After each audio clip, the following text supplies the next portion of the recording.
Sa pag-prepare ng ating welding materials, cut lang tayo ng dalawang flat bar, 20 cm ang haba. Then, bibil natin yun mga buddy, gamit yung ating grinder. Bali, dalawang pirasong flat bar yan ang gagawin natin. Kailangan na makuha natin yung 30 degrees na angle ng ating groove.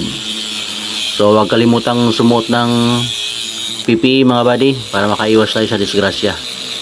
So, pag okay na, yung gagamitin nating guide ay 2.5 diameter na electrode. Dapat pareho yung kapal.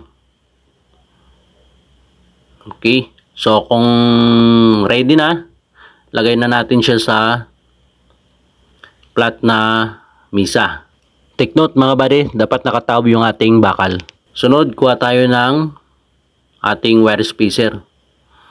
So, ang ating wire spacer ay 1/8 diameter ng ating electrode. So, tacking lang natin yung pagkabilang dulo ng ating bakal para hindi siya maghiwalay. Salamat sa panonood mga buddy.